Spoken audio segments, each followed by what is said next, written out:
Being a caregiver, it changes you. I mean, it really changes you. It changes how you see the world, how you see yourself, both positive and negative. If you're new here, hi, I'm Vicki, and I just want to share how being a caregiver to my in-laws actually really changed me in ways I never thought it would. And if you're a caregiver or have been a caregiver, some of what I'm going to say might resonate with you and be your story, but because it's different, the dynamic is different for everybody, you might not see yourself in my story. And that's why this is not tips or advice for you, just me sharing my journey and how it's changed me. And I'd love to hear your story in the comments, whether your journey was the same as mine or completely different, because this isn't a right or wrong. This is just how we feel in the moment.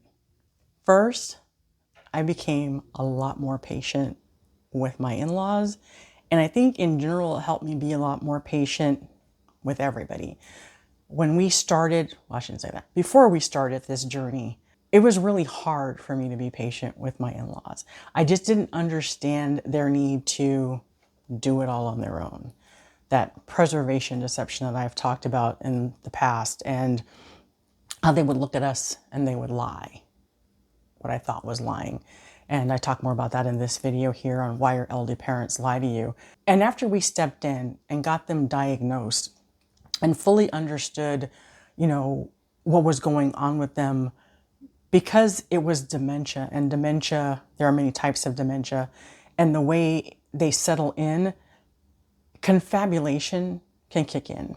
And with confabulation, it distorts reality. So they don't see themselves the way they really are.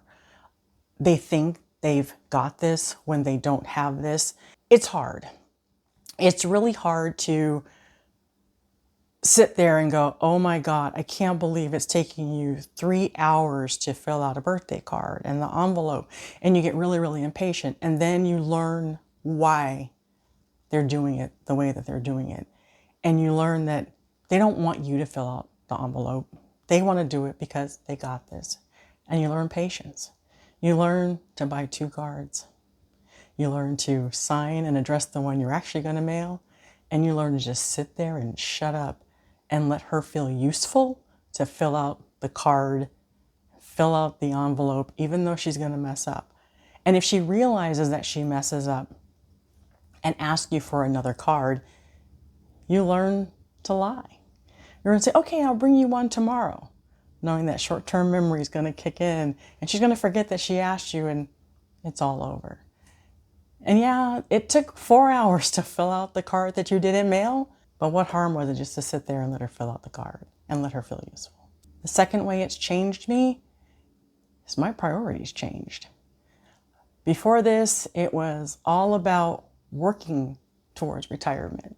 Working, saving, investing. It wasn't about truly living, just always constantly go, not making the time for all of the important things, maybe hitting some here or there, like getting to the open house for the nephew or going to the basketball game for the cousin. You don't really get yourself out of the grind enough until something like this happens and you really realize, crap, that stuff wasn't important. Being there for their doctor's appointments, that's important. Being there when they can't speak for themselves, that's important. Being there to celebrate an 89th birthday, that's important. Visiting at the hospital, that's important. That work stuff, that wasn't that important. And even though I had, at the time that this was going on, a really good, understanding boss and a wonderful team working with me, corporate America just, it gets in your brain and you think that that's all that you're supposed to do. And with this happening right around the time that I got laid off, that actually getting laid off was a relief, because I think that if I hadn't gotten laid off, I probably would have quit, because this started to feel a lot more important. My family, helping Michael, being there to hold his hand while he's experiencing the decline of his parents. I mean, it was as if one day We were in a new reality, and that was my focus. And that had to be my focus because I changed and I couldn't stuff it anymore. I needed to put my family first. And if you've had priority changes, I'd love to hear what priority changes that you had. The third way that caregiving changed me is I learned what true compassion is. And this is a tough one because the example isn't the easiest one to explain, but I think Phil knew there was something wrong with Mill for a while and he didn't know how to deal with it. And to see the dynamic of him trying to navigate those tough waters and knowing they needed help but not asking for it, I'm pretty sure that had to like really eat at him as well.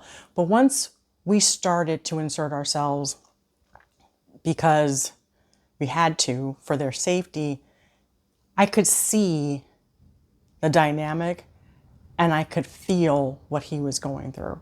And I could see that people who do this alone, I don't know how they do it alone. Thank goodness he had someone's I should say, because it wasn't just me, that could step in and see the situation for what it is and understand it. Because some people will walk in and they'll say, they made their bed, let them lie in it. But I'm glad I wasn't that tough, that I wasn't that hard, and that I could see it for what it is.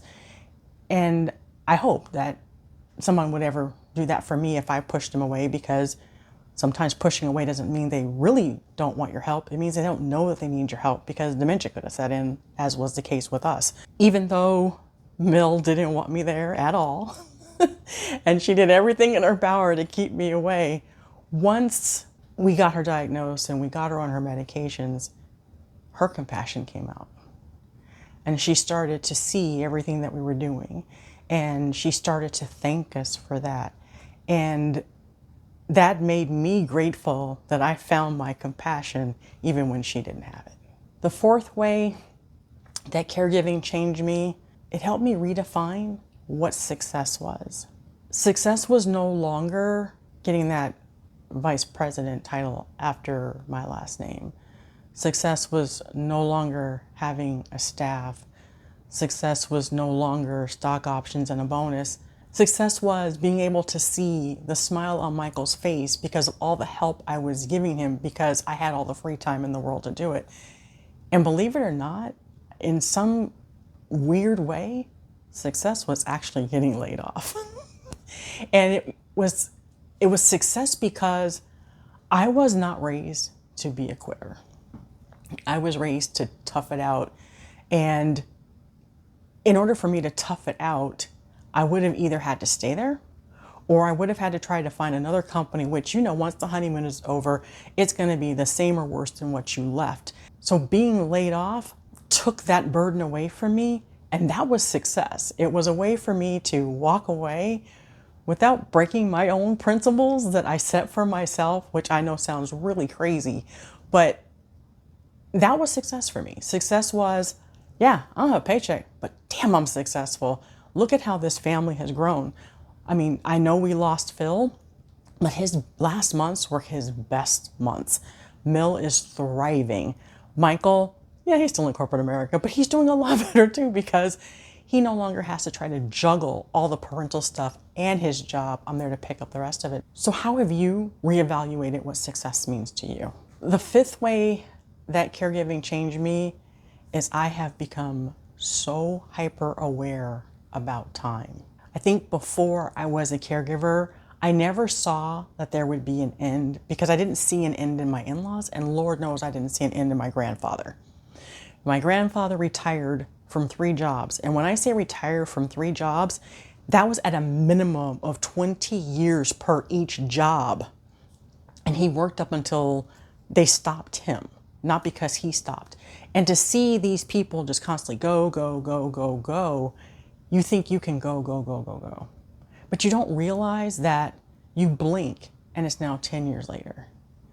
You sneeze and it's now 15 more years. Started to see that, crap, when the heck did I become 57?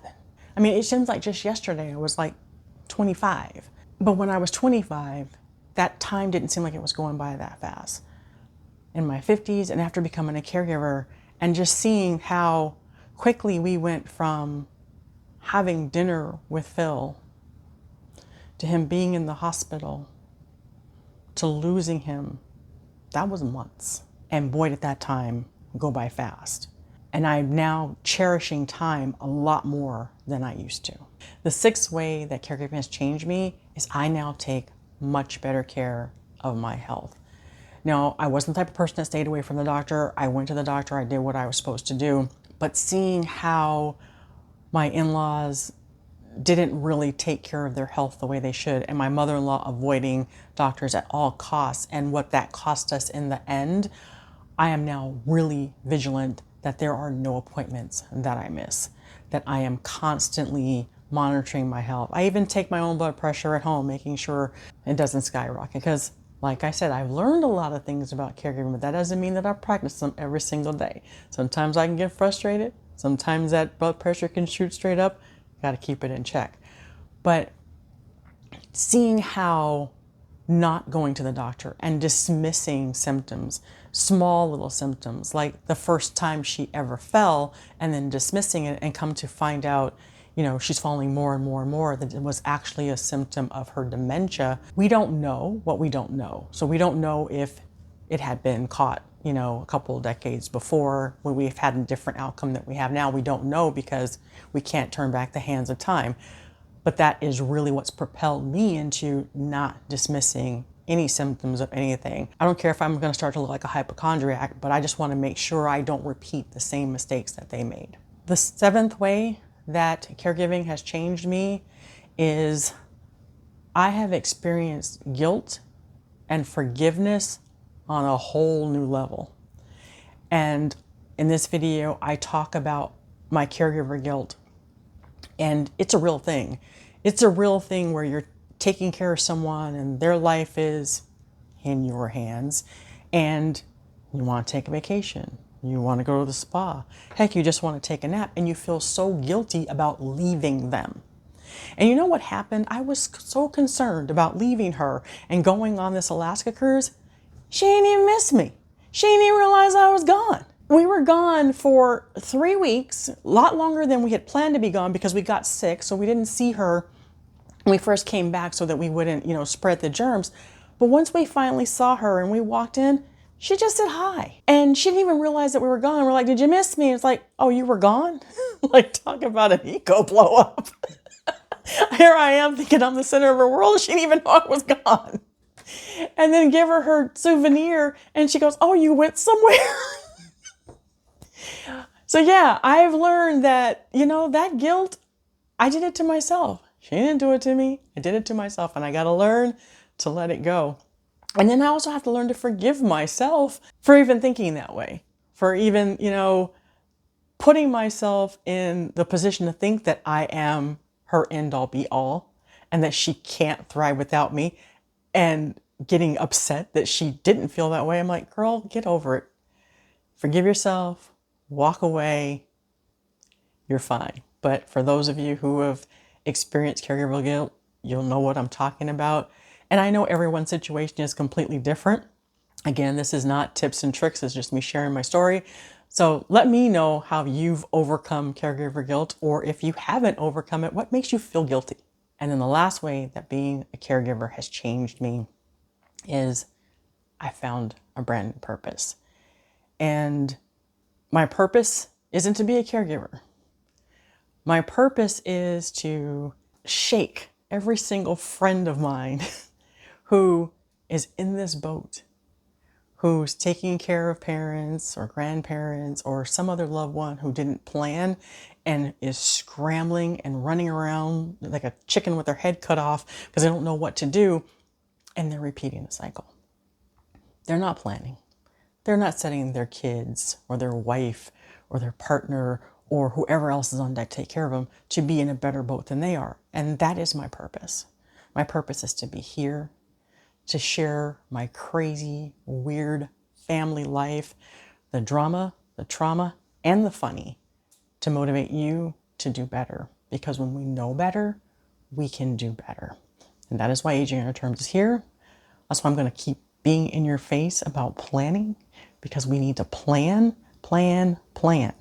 And then after we plan, then we need to live. While caregiving is not the easiest thing in the world to do, and it can be difficult and traumatic, it has honestly changed me for the better. And like I said, my story is my story, and your story will be completely different. And if your story is that it made you bitter or it made you angry, that's valid, because every single story is different. But what I hope you take from this is that you learn from the anger, or you learn from the bitter, so that your future gets better from it. Don't stay in it, because you can be mad at the person that put you in this position. But don't be so mad that you put the next generation in the same position as you.